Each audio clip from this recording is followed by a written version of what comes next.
While there's only 2 playoff spots available for claiming, there is a lot of seeding changes that can happen this week. So let's go ahead and dive on into the NFL Week 18 predictions for me and David. Alright, kicking things off here, we have the 4:30 p.m. on Saturday game, the Cleveland Browns going into Baltimore to take on the Ravens. The Ravens still not having yet locked up the AFC North. The Browns trying to, maybe sneak a little bit of a higher draft pick. So realistically, looking at this game, Baltimore has been way too hot to stop recently. And they're still fighting for something. They're not just resting starters because they clinched the division. They got to win, or they got to have the Steelers lose to clinch the division. So I think the Ravens do go on and win this game. So does David. We both got the Ravens. All right, moving on now to the Steelers home finale, I should say. The Cincinnati Bengals going into Pittsburgh to take on the Steelers. I'm going to go ahead and preface this by saying David and I both have the Steelers in this one.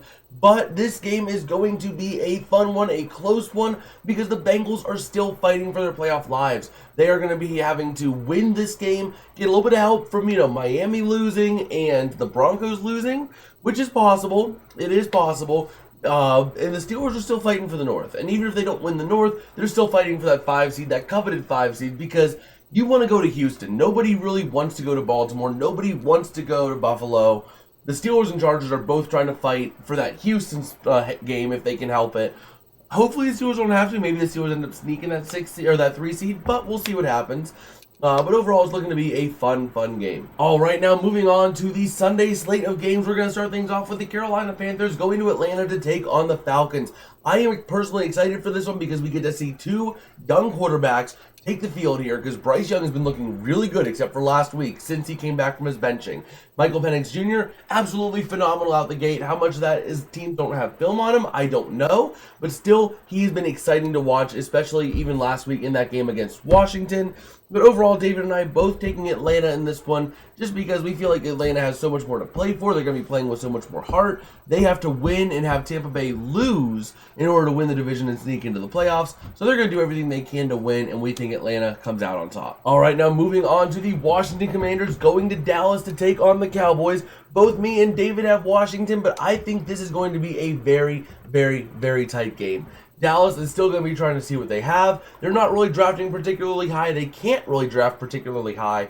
So realistically, I think this team is going to fight and claw and see what they got for next year. The Commanders, they don't really have too much to play for. I mean, they're going to be jostling around for seeding. If they win, they go to the 6 seed, guaranteed. If they lose, they need Green Bay to lose to stay the 6 seed. But if Green Bay wins and they lose, Washington falls to the 7 seed. But there's not really a huge difference there, except maybe you might want to play the Rams. Washington might not be playing super aggressively, but I think they'll be playing aggressively enough to win this game. All right, up next, we got the Chicago Bears going to Green Bay to take on the Packers. And this game going to be a fun one again, as Green Bay has been in a bit of a skid recently. They got to change the narrative, and fast. They don't change the narrative fast, this team will struggle come postseason. Overall, David and I both have Green Bay winning this one. I think this is the definition of a get-right game for this team, because they have not really been looking too great. They almost came back on Minnesota, but they have been dropping games like they're candy. Green Bay really needs to get back on the saddle and do what they know how to do, and Chicago's a dysfunctional wreck. So I don't see a way where Chicago wins this. All right, moving on now to the battle of limping teams. The Houston Texans going to Tennessee to take on the Titans. David and I both taking Houston in this one, but it is going to be, I think this game is going to speak more so about the fact of how dysfunctional Tennessee is as opposed to how good Houston is, because Houston's not been looking good at all recently. So realistically, it's a matter of, this is Tennessee's game to win if they want it. But this team is so dysfunctional and so poorly managed that I don't think they can win this game against Houston. Prove me wrong, Tennessee, but I don't think you have what it takes to beat Houston right now because you're such a mess. All right, moving on now to the Jacksonville Jaguars going to Indianapolis to take on the Colts. The Jaguars still fighting for a top, not the top, but a top seed in the draft. And the Colts are really playing for nothing. They're not in the playoffs. They can't make the playoffs. And they are really just not looking pretty. But ultimately, David and I both taking the Colts in this one. We just feel like they have more talent. The Jaguars can make some noise. The problem is that they have not been really capitalizing on their talent. They have talent in some good areas, Trevor Lawrence still has the talent. I just don't think he's been in a good situation. But David and I both taking the Colts just because we feel like they can capitalize more on what they have. and ultimately take advantage of it. All right, moving on now, we got the Buffalo Bills going to New England to take on the Patriots, and man, this game is going to be interesting. It has been already stated that Josh Allen and company will be in there for a very, very short time. That being said, I am taking the Patriots on this one. They have been looking solid. I think they're going to botch up the top pick. Drake May really has been looking incredible for what he's seen. There's been a couple of bad games, but I've been liking what I've been seeing out of the kid. Meanwhile, David taking the Bills, I think for obvious reasons. The Bills are the better built team. I just don't think the starters are going to be in there for all that long, and I think New England is going to take advantage of that, get a win. Unfortunately for them, because they're going to lose their rights to the top draft pick, but ultimately I think that New England is going to be able to sneak this out inadvertently because they have just so much talent at that quarterback position. I like what they got. All right, now moving on to the New York Giants going to Philadelphia to take on the Eagles. And this one, I almost took the Giants on this one just because Philadelphia, they don't got anything to play for. They're locked in at number 2. They can't get the 1 seed. They can't get the 3 seed. They are locked in at number 2. So they don't really have much to play for. I don't know if they're going to play their starters too much. But then again, look at last week. The Eagles were down to their second and even their third string quarterback, and they still managed to put on a clinic against Dallas. This team is so deep. They are so strong. And ultimately, I think that even the backups could beat the Giants starters. Same with David. He agrees as well. We both got the Eagles. All right, now moving on to the New Orleans Saints going down to Tampa Bay to take on the Buccaneers. This game is a 1 o'clock finale for us here. Overall, the Saints are not really fighting for anything. They can't really draft high. They can't make the playoffs. This team is really in an interesting pickle here. Tampa Bay fighting for everything. They win, they're in. They lose, they might be going home if Atlanta wins. So ultimately, Tampa Bay really trying to do what they can, especially if they win and the Rams lose, they take the 3 seed. So, Tampa Bay playing for not just the division, but also some seeding too.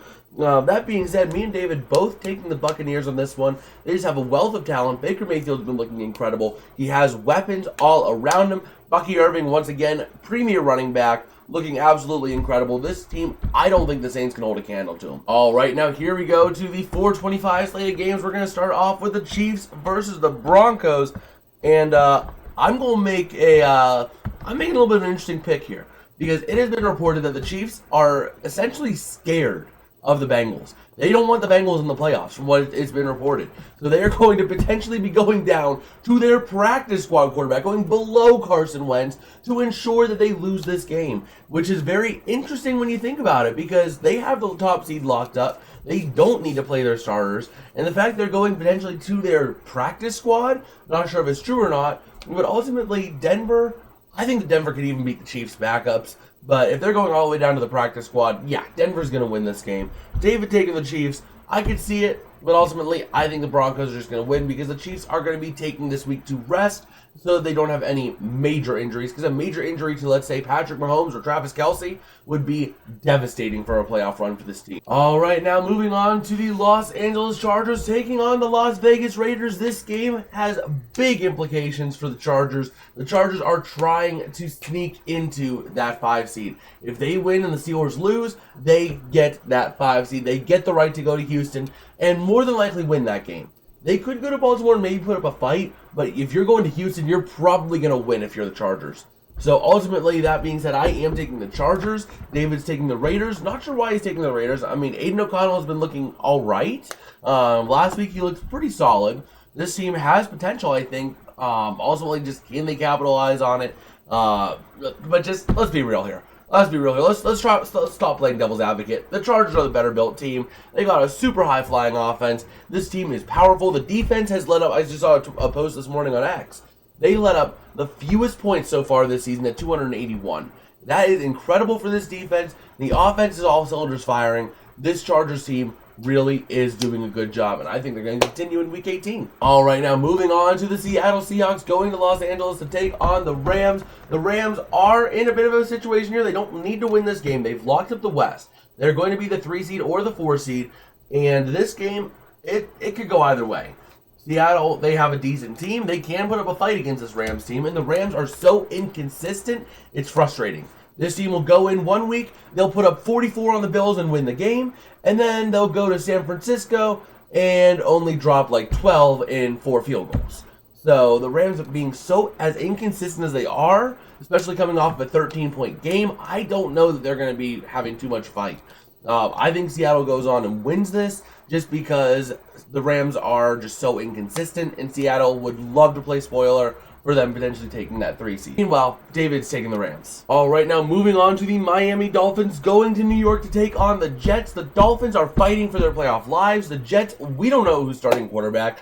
It might be Rodgers, but after last week, after Rodgers basically initiated his own benching, it might be Teddy Bridgewater. But ultimately, I am taking the Jets. I think they're due for a big win. I think that they're going to do what they can to get this win because it's a moral victory for them at this point. What does Rodgers care? What does Devontae Adams care? They're not going to be there next year.